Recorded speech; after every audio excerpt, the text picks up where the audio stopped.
अस्सलाम वालेकुम। Aftab Iqbal from California real estate and builder बैरियटॉन कराची। आज हमारे साथ जो पैनल के ऊपर मेहमान मौजूद हैं उनका नाम है असद अंसारी। आज हम असद अंसारी साहब से मिलते हैं और आपसे नेक्स्ट मुलाकात करवाते हैं। अस्सलाम वालेकुम। वालेकुम अस्सलाम। असद भाई क्या हाल है? अल्हम्दुलिल्लाह, आप खैरियत से हैं? अल्हम्दुलिल्लाह अल्हम्दुलिल्लाह। असद भाई थोड़ा सा ऑडियंस को अपना तारुफ दे दें। सबसे पहले तो देखने और सुनने वाले नाजरीन को असद अयाद अंसारी का बोलो बीटी के बैरियटॉन कराची के प्लेटफॉर्म से आप सबको अस्सलाम वालेकुम। दूसरा, आफ्ताब भाई आप ठीक हैं, खैरियत से हैं? अल्हम्दुलिल्लाह अल्हम्दुलिल्लाह। असद भाई आप बैरियटॉन के अंदर काम भी कर रहे हैं, आप 2024 के अंदर बैरियटॉन का क्या फ्यूचर देख रहे हैं? आफ्ताब भाई, ये आपने जो मौजू उठाया है, ये मैं समझता हूँ कि आजकल के सिनेरियो में इंतहाई इम्पोर्टेंट ये टॉपिक है आपका। और इस टॉपिक पे मैं समझता हूँ जितनी बात की जाए उतना कम है, जितना टाइम हमारे पास हो वो टाइम बहुत कम है। क्योंकि ये एक समझ लें, ये एक सिर्फ टॉपिक नहीं है, ये एक सोसाइटी है। ये एक आप समझ लें कि Bahria Town is not just a society where the people lives together. Bahria Town Karachi it's like a small country. Bahria Town जो है वो बेसिकली आप समझ लें कि is a land of opportunities. यहाँ पे अपॉर्चुनिटीज़ मैं देखता हूँ कि कराची में आप इस वक्त अगर आप ट्रैवल करें कहीं भी, आप टूवर्ड्स कराची के आप चारों किनारे आप नाप लें और कहीं भी आप चले जाएं, तो बैरिया टाउन कराची के अलावा इस वक्त कराची में जो है वो ट्रैवल करना बड़ा मुश्किल हो गया आफ्ताब भाई। क्योंकि इस वक्त इंफ्रास्ट्रक्चर, जब आप देखें किसी भी जो आप किसी भी मुल्क की बात करते हैं ना, उसकी मुल्क की आप बात करते हैं, डेवलपमेंट की बात करते हैं, तो उस मुल्क की डेवलपमेंट और उस मुल्क की तरक्की देखी जाती है उसके इंफ्रास्ट्रक्चर की। जिस तरह का उस मुल्क का इंफ्रास्ट्रक्चर होगा, आप समझ लें कि वो मुल्क उतना ही तरक्की याफ्ता है। अनफॉर्चुनेटली मैं बड़े इंतहाई अफसोस के साथ कहना चाहता हूँ कि 1947 14 अगस्त से लेकर आज 2023 7 दिसंबर तक हम उस मुकाम तक नहीं पहुँच सके जहाँ तक हमें पहुँचना चाहिए था। बैरिया टाउन कराची, मलिक रियाज साहब ने इस ख्वाब को हकीकत बनाया और उस हकीकत को उन्होंने एग्जीक्यूट करके दिखाया। बैरिया टाउन कराची 2024 का मैं समझता हूँ कि बिला शक व शुबा मैं कहूँगा कि बैरिया टाउन कराची 2024 का इंशाल्लाह बहुत ज़्यादा ज़बरदस्त वाला साल गुजरेगा। उसकी जिंदा जो है वो जीती जागती मिसाल इस तरह से मैं आपको बताऊंगा आफ्ताब भाई। बैरिया टाउन के जब आप मेन गेट से जब आप एंटर होते हैं टूवर्ड्स जिना एवेन्यू, तो यहाँ पे आपको एक अलग ही इन्वायरमेंट है, अलग ही इंफ्रास्ट्रक्चर है, सिक्योरिटी है, एटमॉस्फेयर है, पोल्यूशन है। ये सारी चीज़ें मैटर करती हैं किसी भी हवाले से। जब आप बात करते हैं डेवलपमेंट की बात करते हैं, तो बहरिया की आपका जो सवाल था मैं उस तरफ आऊँगा। सवाल आपका ये था कि हम बहरिया को किस तरह से देखते हैं।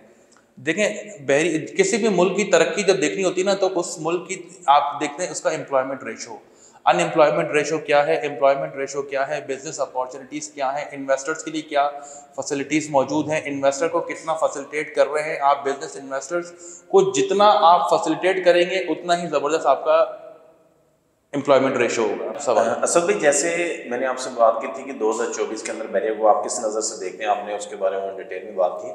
जैसे आप बैरिया मेन गेट से इंटर होते हैं, आपको दुबई की तर्ज के ऊपर हाई राइज बिल्डिंग बनी नज़र आती है पूरा जिनाह के ऊपर। तो आपको पता है कि 2013 से लेकर 2023 तक शायद ये पाकिस्तान की पहली सोसाइटी है कि जहाँ पर इतनी इंफ्रास्ट्रक्चर और इतनी डेवलपमेंट हुई है। इसके बारे में आप क्या कहना चाहेंगे? आफ्ताब भाई, बहरिया टाउन कराची, जैसे मैंने आपको पहले बताया कि Bahria town is a land of opportunity. Bahria town जब आप टूवर्ड सेंटर होते हैं main Jinnah avenue, Bahria town Karachi में मैं देखता हूँ कि high rise buildings, well developed apartments, well developed bungalows, well developed villas, well developed आपके रोड, आपके इंफ्रास्ट्रक्चर, आपका एग्रीकल्चर, आपके ग्रीनरी, आपके environment, each and everything up to the mark. अच्छा, यहाँ पे चीज़ें पाकिस्तान का अलमिया ये है अनफॉर्चुनेटली कि पाकिस्तान में चीज़ बन तो बहुत जल्दी जाती है लेकिन उसको मेंटेन नहीं किया जाता। जब आप बहरिया में जब आप एंटर होते हैं ना, तो यहाँ पे एक बड़ी छोटी सी बात है, ये शायद कोई नोट ना करता हो लेकिन मैं बड़ा नोट करता हूँ। मैं जब भी बहरिया टाउन में एंटर होता हूँ, मैं डेली बहरिया टाउन आता हूँ और बहरिया टाउन से वापस कराची जाता हूँ, तो डेली मैं देखता हूँ कि यहाँ पे सिर्फ गार्डन को मेंटेन करने के लिए उन्होंने एक गार्डन में भी उन्होंने 5-5 गार्डनर रखे हुए हैं जो कि सिर्फ गार्डन को मेंटेन करते हैं। इसी तरह से रोड को मेंटेनेंस हो गई, आपकी सोसाइटीज़ की मेंटेनेंस हो गई, आपकी each and everything. Bahria Town Karachi अपने इंफ्रास्ट्रक्चर को लेकर बड़ा ही संजीदा है और किसी भी मामले को जो है वो ऐसे छोड़ नहीं देता। वो हर चीज़ के ऊपर बहुत ही डीपली जाके जो है ना उसकी इन्वेस्टिगेशन करके उन इश्यूज़ को रिजॉल्व करते हैं, जो इश्यूज़ अगर यहाँ पे किसी रेजिडेंट्स या बिजनेस इन्वेस्टर्स को आते हैं। बहरिया टाउन में मैं समझता हूँ कि देखें, जब आपके पास बहरिया टाउन में इस वक्त लैंड ऑफ अपॉर्चुनिटी, जो मैंने आपको पहले भी बताया 2 बार, तीसरी बार में बताने का मकसद ये कि बहरिया टाउन जो है वो लैंड ऑफ अपॉर्चुनिटी है। बहरिया टाउन में जब आप इन्वेस्टर को प्रोटेक्ट करते हैं, देखिए एक बीइंग एन इन्वेस्टर, अगर मैं इन्वेस्टर हूँ, मैं क्या चाहता हूँ, मैं चाहता हूँ कि मेरी सेफ्टी हो, मेरी इन्वेस्टमेंट की सेफ्टी हो, मैं जिन प्रोजेक्ट्स के ऊपर इन्वेस्टमेंट कर रहा हूँ मेरा वो प्रोजेक्ट इन्वेस्टर जो है वो सिक्योर हो, मेरे जो स्टाफ है, मेरे जो लेबर है, मेरे जो वेंडर्स हैं वो सारे सेफ एंड सिक्योर इन्वायरमेंट हो, मेरी जो बैंकिंग ट्रांजेक्शन हो वो सेफ हो, सिक्योर हो। ये तमाम चीज़ें अल्हम्दुलिल्लाह बहरिया टाउन कराची में मौजूद हैं। बहरिया टाउन में मैं समझता हूँ आफ्ताब भाई कि यहाँ पे बिजनेस अपॉर्चुनिटीज जो इन्वेस्टर्स हैं ना, उन इन्वेस्टर्स के लिए बड़ी सारी, ढेर सारी, लाखों करोड़ों अपॉर्चुनिटीज मौजूद हैं। जी, जैसे असद भाई अभी बता रहे थे, अभी हम असद भाई से पूछते हैं कि अगर आपको 2024 बहरिया टाउन कराची के अंदर रहने को मिले और 2024 अगर आपको कराची के अंदर ज़िंदगी गुजारने का मिले, तो आपको क्या डिफरेंस नज़र आएगा? अगेन इन्वायरमेंट, पोल्यूशन, कराची में इस वक्त रहना बड़ा मुश्किल हो गया है। आपका घर किसी भी सेफ एंड सिक्योर इन्वायरमेंट में, आपकी सोसाइटी में हो, पोल्यूशन, धूल मट्टी ने आपकी जान ले लेनी है। धूल मट्टी आपको छोड़ देगी, आपके जो ये डाकू हजरात हैं, डाकू भाई हैं, ये आपकी जान ले लेंगे, आप इनसे सिक्योर हो जाएंगे। और अदर बहुत सारी electricity, water, gas, sewerage, so many problem to face in Karachi. Bahria Town में इसके निस्बत क्या अपॉर्चुनिटी? बहरिया टाउन में तो ये तो प्रॉब्लम तो है ही ना इलेक्ट्रिसिटी की प्रॉब्लम है, ना आपको गैस की प्रॉब्लम है, ना आपको वाटर की प्रॉब्लम है, ना आपको सेवरेज का प्रॉब्लम है, ना आपको मेंटेनेंस का प्रॉब्लम है, ना आपको क्लीनिंग के हवाले से आपको जो है वो गार्बेज वगैरह की प्रॉब्लम। लेकिन असद भाई फिर आप इधर लोग शोर भी डालते हैं कि चार्जेस बहुत ज़्यादा हैं, तो फिर वो लोग उसको किस नज़र से देखें आफ्ताब भाई, ये है आपका सवाल जो है ना, मैं समझता हूँ कि बड़ा इम्पोर्टेंट है। देखें, हर चीज़ की ना एक कॉस्ट होती है, ठीक है। अब ज़ाहिर है बहरिया ने जो सिर्फ गार्बेज उठाने के लिए इतनी हैवी मशीनरीज और इतना स्टाफ रखा हुआ है, उनको पे भी करना है। जो बहरिया ने गार्डनर रखे हुए हैं गार्डन की क्लीनिंग के लिए, गार्डन को मेंटेन करने के लिए, उनके पास हैवी मशीनरीज मौजूद हैं, हैवी स्टाफ है, उनको भी सैलरीज देनी है। बहरिया टाउन में जो हमारे जो इंफ्रा के जो लोग हैं, जो रोड्स को मेंटेन करते हैं, जो अंडर डेवलप बिल्डिंग होती हैं, उनको out of the surrounding boundaries उनकी क्लीनिंग का ख्याल रखते हैं, उनको मेंटेन करते हैं। इंफ्रा ज़ाहिर उनके पास भी हैवी मशीनरी, हैवी स्टाफ है, उनको भी उन्होंने पे करना होता है। बहरिया ने आपकी अपनी सिक्योरिटी के लिए उन्होंने highly qualified security guards, commando officers उन्होंने रखे हैं, उनको भी उन्होंने पे करना है। बहरिया टाउन में आपने सिक्योरिटी की बात हमने कर ली, आपने हमने मेंटेनेंस की बात कर ली। बहरिया टाउन में ज़ाहिर है जब आपने सीसीटीवी गली गली हर विला के बाहर बहरिया टाउन के अपने इंस्टॉल किए हुए सीसीटीवी कैमरास लगे हुए हैं, उन सीसीटीवी कैमरास को उनको highly qualified IT information technology expert उनको चाहिए, वो उन्होंने हायर किया है, उनको भी उन्होंने सैलरी देनी है। तो देखें, ये सैलरी जब उन्होंने देनी है, ये सारा ये जो इन्वायरमेंट जो आप कह रहे हैं कि इतना मेंटेनेंस है, ये सारा सब थोड़ा एक्सपेंसिव है। एक्सपेंसिव मैं समझता हूँ नहीं है, लेकिन अगर आप नॉर्मली कराची और इसको कंपैरिजन करेंगे तो मैं समझता हूँ कि Bahria town is quietly competitive as compare to Karachi. Because अगर कराची में आपका महीने का फॉर एग्जाम्पल अगर 100 रुपीज़ आपका ओवरऑल, मैं जस्ट गिविंग एन एग्जाम्पल, 100 रुपये का अगर आपका एक फैमिली का खर्चा है, तो बहरिया टाउन में मैं समझता हूँ कि शायद 110-115 रुपये का खर्चा होगा। लेकिन ये जो 100 रुपये का और ये जो 15 रुपये का डिफरेंस आ रहा है ना, वो 15 रुपये का डिफरेंस इस वजह से आ रहा है कि यहाँ पे आपको वो इन्वायरमेंट मिल रहा है जो कराची में नहीं मिल रहा। और अगर आप इन्वायरमेंट को अगर आप कंपैरिजन करेंगे तो मैं समझता हूँ कि 15 रुपीज़ इज नथिंग। जब उन्होंने इतनी सारी चीज़ें आपके लिए रखी हुई। अच्छा, कराची में आपने देखा होगा कि हर बड़े घर के बाहर सिक्योरिटी गार्ड्स बैठे हुए हैं, आपको बहरिया टाउन में गार्ड्स की जरूरत नहीं, क्योंकि बहरिया आपको अपनी सिक्योरिटी प्रोवाइड कर रहा है। असद भाई, जैसे 2024 के अंदर आप बहरिया टाउन की मार्केट को किस नज़र से देख रहे हैं, रियल एस्टेट की मार्केट को किस तरह देख रहे हैं, और 2024 के अंदर बहरिया टाउन कराची के अंदर जॉब अपॉर्चुनिटी कितनी लोगों को मिलेंगी? देखिए आफ्ताब भाई, जॉब अपॉर्चुनिटीज मैं समझता हूँ कि Bahria town is a land of opportunity and is a land of employment, ठीक है। बहरिया टाउन में मैं समझता हूँ इस वक्त सिर्फ बहरिया टाउन की अगर हम बाउंड्री की बात कर लें तो इनके पास अराउंड आप समझ लें कि 5 to 6,000 के करीब इनके पास स्टाफ होगा, कम हो पेश हो सकता है। मैं आपको एग्जैक्ट फिगर तो नहीं बता सकता, ऊपर नीचे हो सकता है। देखें, जॉब अपॉर्चुनिटीज़ बहरिया टाउन में इस वक्त पूरे पाकिस्तान का मैं अगर कंपैरिजन करूं, बहरिया टाउन सिर्फ कराची से, मैं बहरिया टाउन पेशावर और बहरिया टाउन लाहौर, बहरिया टाउन जो है वो मैं कंपैरिजन नहीं कर रहा, सिर्फ मैं बहरिया टाउन कराची की बात कर रहा हूँ। तो बहरिया टाउन कराची में इस वक्त जॉब अपॉर्चुनिटीज़ मैं समझता हूँ कि बेशुमार जॉब अपॉर्चुनिटीज़ मौजूद हैं। उसकी रीज़न ये कि देखें यहाँ पे हाई राइज बिल्डिंग्स बन रही हैं, उन बिल्डिंग्स को मेंटेन करने के लिए, उन बिल्डिंग्स को अप टू द मार्क करने के लिए आपको सिविल इंजीनियर आपको रिक्वायर्ड है, आपको इलेक्ट्रिक जो है वो इंजीनियर रिक्वायर्ड है, आपको अदर इंजीनियर्स आपको रिक्वायर्ड हैं। ये जो आप एम्प्लॉय बता रहे हैं, ये सारे बैरियर अपने हैं कि प्राइवेट बिल्डर्स भी?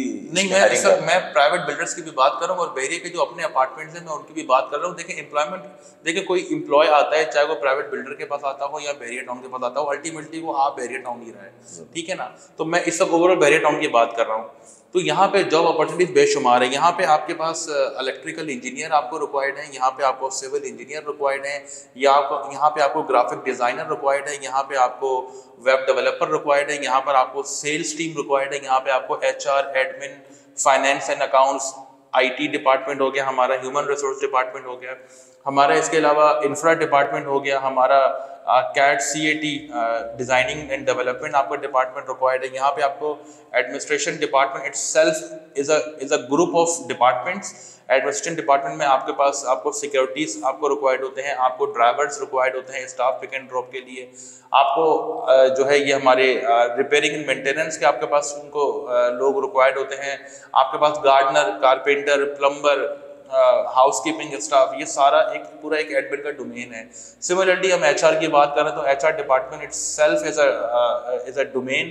ह्यूमन रिसोर्स आ गया आपका, ऑर्गेनाइजेशन डेवलपमेंट आ गया आपका, TMS टाइम मैनेजमेंट सिस्टम आपका आ गया, आपका OD ऑर्गेनाइजेशन डेवलपमेंट आ गया। तो हर डिपार्टमेंट ये तमाम हिरार्की HR की हिरार्की है। सिमिलरली मार्केटिंग डिपार्टमेंट आपको क्रिएटिव डिजाइनर आपको रिक्वायर्ड होता है, वीडियो एडिटर, वीडियो रिकॉर्डर और एनिमेटर। तो ये समझ लें कि हर डिपार्टमेंट के अंदर एक डिपार्टमेंट्स मौजूद हैं जिनको मेंटेन करने के लिए आपको स्टाफ चाहिए। तो ये सारे आ गए आपके जॉब सीकर्स। फिर आप आ जाते हैं कंस्ट्रक्शन के हवाले से, आप कॉन्ट्रैक्टर्स अगर आप हैं तो कॉन्ट्रैक्टर्स के लिए यहाँ पे आपके चुनाई, प्लस्तर कि आपको वेंडर्स रिक्वायर्ड है, यहाँ पे आपको स्टील फिक्सिंग के आपको वेंडर्स रिक्वायर्ड हैं। ज़ाहिर एक कॉन्ट्रैक्टर के पास 20-25 की टीम होती है पूरे लेबर। स्टील फिक्सिंग आ गया, स्टील कटर आ गया, हमारे पास चुनाई प्लस्तर के लिए हमारे पास लोग आ गए। फिर इसके अलावा हमारे पास कंडक्टिंग, जब आप बिल्डिंग बनाते हैं, डिगिंग के लिए आपको खड्डा लगाना है, खड्डे के लिए आपको लेबर चाहिए होती है, आपके पास हैवी मशीनरी रिक्वायर्ड होती है जो कि आप आउटसोर्स करते हैं। तो यहाँ पे मैं समझता हूँ कि जॉब अपॉर्चुनिटीज़, अगर कोई ये कहता है कि यहाँ पे जॉब अपॉर्चुनिटीज़ मौजूद नहीं है तो मैं कहूँगा ज़रा एक बार आप अपने कंफर्ट जोन से बाहर निकले। जॉब अपॉर्चुनिटीज़ आपका इंतजार कर रही हैं, आप आएँ और अपनी अपॉर्चुनिटी को ग्रैब करें। जी, ये असद भाई जैसे बता रहे थे कि 2024 के अंदर बैरियर टाउन के अंदर जॉब की अपॉर्चुनिटी क्या है। बेसिकली बैरियर टाउन कराची अभी डेवलपमेंट फेज़ के अंदर है और इधर जो ज़्यादातर जॉब्स निकलती हैं वो रियल एस्टेट सेक्टर से रिलेटेड निकलती हैं, क्योंकि इधर हाई राइज बिल्डिंग बन रही हैं, commercial, residential, hotel, service, apartments. अभी हम असद भाई से पूछते हैं, ये जितनी हमने बात की ये तो जॉब्स के हवाले से बात की, लेकिन 2024 के अंदर आप किन लोगों को दावत देना चाहेंगे कि जो बैरियर टाउन के अंदर आके अपना 2024 के अंदर बिजनेस कर सकते हैं, जो कराची के अंदर बिजनेस कर रहे हैं, हैदराबाद के अंदर कर रहे हैं, पाकिस्तान के किसी भी कोने के अंदर कर रहे हैं, वो चाहते हैं कि हमारी एक ब्रांच सिटी के अंदर भी और एक ब्रांच हमारी बैरियर टाउन के अंदर भी हो। आप कौन कौन से बिजनेस आप देख रहे हैं कि 2024 के अंदर रिक्वायरमेंट है पब्लिक को देखते हुए और बैरियर की कम्युनिटीज़ और बैरियर के लोगों को देखते हुए? देखिए आफ्ताब भाई, जब हम बात कर रहे हैं रियल एस्टेट सेक्टर के हवाले से, तो रियल एस्टेट सेक्टर मैं समझता हूँ कि itself is a industry. Real estate sector एक कंस्ट्रक्शन एक इंडस्ट्री है, उस इंडस्ट्री से रिलेटेड 70 इंडस्ट्रीज़ हैं जो कि रियल एस्टेट से एफिलेटेड है। हम हाई राइज बिल्डिंग को छोड़ देते हैं, हम 120 गज के जो है ना हम विला की बात कर लेते हैं। जब आप एक विला बना रहे होते हैं तो विला बनाने के लिए आपको खड्डा लगाना होता है, खड्डे के लिए आपको लेबर रिक्वायर्ड होती है, आपको मशीनरी रिक्वायर्ड होती है जिसको हम डिगिंग कहते हैं। जब वो बिल्डिंग बनना स्टार्ट हो जाती है, फिर आपको सीमेंट रिक्वायर्ड होता है, फिर आपको क्रश रिक्वायर्ड होता है, आपको सैंड रिक्वायर्ड होती है, आपको स्टील रिक्वायर्ड होता है, आपको ब्लॉक्स रिक्वायर्ड होते हैं, आपको इलेक्ट्रिकल मटेरियल रिक्वायर्ड होता है, आपको प्लम्बिंग मटेरियल रिक्वायर्ड होता है, आपको complete MEPs mechanical engineering and plumbing material आपको रिक्वायर्ड होता है। तो यहाँ पे मैं सब ये 120 गज के विला की बात कर रहा हूँ। फिर आपको हार्डवेयर मटेरियल रिक्वायर्ड होता है। तो यहाँ पे आप किसी भी रियल एस्टेट्स जो 70 इंडस्ट्रीज मैंने आपको बताई हैं, आप उन 70 इंडस्ट्रीज को जब आप यहाँ किसी एक इंडस्ट्री को भी पकड़ लें, आप उनको बैरियर टाउन में आप शिफ्ट करें, यहाँ पे आप अपना आउटलेट खोलें, स्टोर ओपन करें, ओपन एंड सेव एनवायरनमेंट है। तो यहाँ पे जो अपॉर्चुनिटीज़ हैं इन्वेस्टर पॉइंट ऑफ व्यू से रिलेटेड, तो मैं समझता हूँ 2000 आपने 24 से बहुत दूर कह दिया, लेकिन ये आज 7 दिसंबर 2023 आज की डेट में भी अगर आप यहाँ पे आते हैं business opportunity as a investor के तौर पे कोई अपना यहाँ पे शोरूम खोलना चाहते हैं, तो मैं समझता हूँ उनका जो फ्यूचर है वो सेव एंड सिक्योर है। प्लस ये हमने बात करी सिर्फ इनकी, इसके अलावा अगर हमारे पास कुछ ऐसे भी इंडस्ट्रीज़ हैं जो कि अगर आप बिल्डिंग हाई राइज की बिल्डिंग हम बात कर लेते हैं, जैसा आपने बताया यहाँ पे हमारे पास रेजिडेंशियल अपॉर्चुनिटीज़ मौजूद है, यहाँ पे हमारे पास कमर्शियल बिल्डिंग्स की जो है वो अपॉर्चुनिटीज़ मौजूद है। तो जब आप कंप्लीटली बिल्डिंग्स की हाई राइज बिल्डिंग की तरफ जब आप जाते हैं तो डेफिनेटली आपके पास और अपॉर्चुनिटीज़ ओपन हो जाती हैं। जब आप एक अपॉर्चुनिटी ओपन करेंगे, उस एक अपॉर्चुनिटी में से आपको 10 और अपॉर्चुनिटीज़ निकलेंगी जिस अपॉर्चुनिटीज़ के थ्रू जॉब्स क्रिएट होंगी। जब जॉब्स क्रिएट होंगी तो डेफिनेटली आपका अनएम्प्लॉयमेंट रेशो कम होगा, आपका एम्प्लॉयमेंट रेशो बढ़ेगा। ये सिर्फ जॉब एम्प्लॉयमेंट और अनएम्प्लॉयमेंट की बात नहीं है। जब आप जॉब एम्प्लॉयमेंट देखें, एक यहाँ पे नॉर्मली कराची में होता क्या है कि यहाँ पे जितने भी जो लोग हैं ना जिनके पास स्नैचिंग हो रही हैं, मर्डर हो रहे हैं और ये सारी चीज़ें हो रही हैं, ये बेचारे वो सताए हुए लोग हैं जो जिनके पास अपॉर्चुनिटीज़ मौजूद नहीं है। देखें, ये एक हदीस भी है, मैं आपको बताऊँ, कम पेश हो सकता है। हदीस ये है कि हदीस मुबारक ये है कि खाली दिमाग का शैतान का दिमाग होता है। जब आपके पास कोई अपॉर्चुनिटी मौजूद नहीं है, आपके पास कुछ करने को नहीं है, तो आप डेफिनेटली आपका दिमाग जो है वो गलत नेगेटिव एक्टिविटी में जाएगा। जब आप अपनी एक रूटीन में आ जाएंगे, जब आप जॉब स्टार्ट करेंगे, बिजनेस स्टार्ट करेंगे, एज एन इन्वेस्टर के तौर पे आप स्लिपिंग पार्टनर बन सकते हैं किसी भी बिजनेस के हवाले से। तो आप जब आप इंगेज होंगे बहुत सारी चीज़ों में तो आप इन चीज़ों से बच जाएंगे।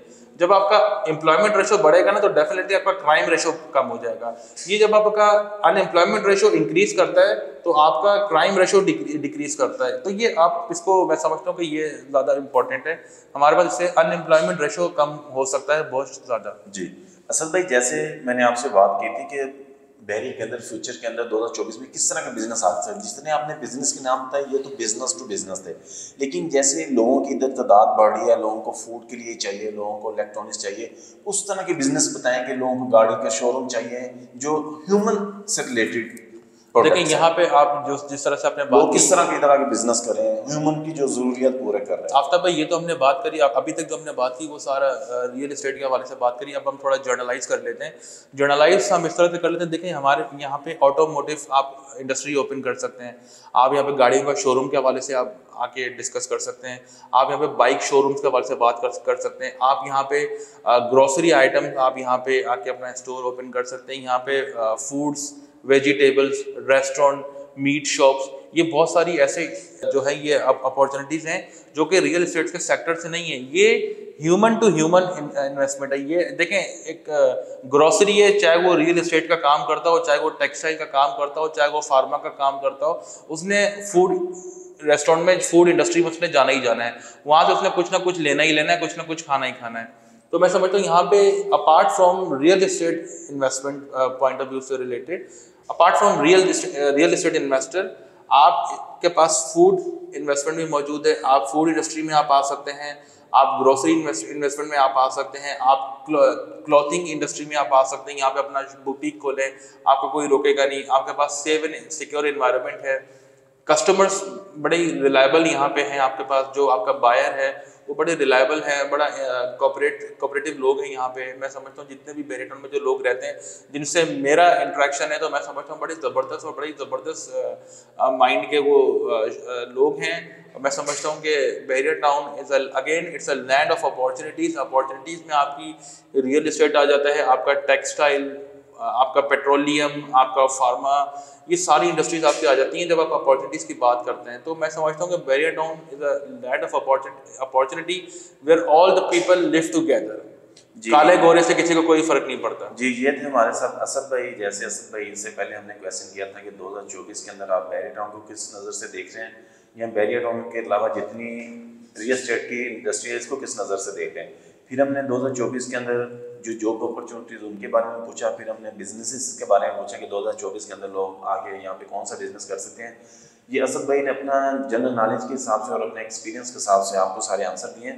अभी हम लास्ट में असद भाई से पूछते हैं कि ये जो बोलो बीटीके के नाम से California real estate and builder ने कैंपेन स्टार्ट किया है, इसके बारे में आप जो ऑडियंस को थोड़ा सा मैसेज दे दें और फिर इंशाल्लाह हम क्लोजिंग की तरफ चलते हैं। मैं समझता हूँ कि बोलो बीटीके एक ऐसी कैंपेन है जहाँ पे देखें ये एक ह्यूमन साइकी है, इसको आप ह्यूमन साइकोलॉजी आप कह सकते हैं कि जब एक इंसान वो आगे बढ़ता है, और जो इंसान आगे नहीं बढ़ता, तो जो इंसान आगे नहीं बढ़ता वो आगे बढ़ने वाले को खींचता है।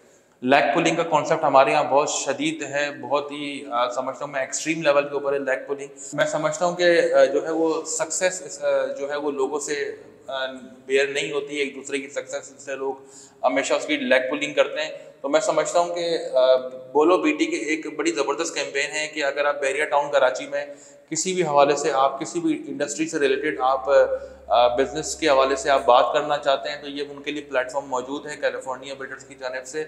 और जिस तरह से आपने मुझे मदऊ किया, मैं आपका इंतहाई शुक्रगुजार हूँ, मैं कैलिफोर्निया बिल्डर्स का शुक्रगुजार हूँ, मैं बिलाल तालिब साहब और मैं आपका आफ्ताब भाई, मैं आपका बड़ा शुक्रगुजार हूँ कि आपने मुझे इस टॉपिक के ऊपर बात करने का मौका दिया। और बस यही कहूँगा, पाकिस्तान जिंदाबाद, कैलिफोर्निया बिल्डर्स पाइंदाबाद। जी, आज हमारे साथ जो मेहमान मौजूद थे असद अंसारी साहब, इन्होंने अभी बोलो बीटीके के बारे में बताया। अगर आप भी बैरिया के रेजिडेंट्स हैं और अगर आप अपने पॉइंट ऑफ व्यू बैरिया के बारे में रखते हैं और आप पॉजिटिव बात करना चाहते हैं, California real estate and builder आपको सर्विसेज प्रोवाइड कर रहा है कि बोलो बीटीके के पॉइंट के ऊपर आके आप अपना मैसेज रिकॉर्ड करवा सकते हैं। कैलिफोर्निया उसको पब्लिक करने में आपकी हेल्प करेगी। नेक्स्ट वीडियो तक के लिए हमें इजाज़त दीजिए। इसी तरह की इंफॉर्मेटिव वीडियो देखने के लिए चैनल को सब्सक्राइब कीजिए। थैंक यू, अल्लाह हाफिज़।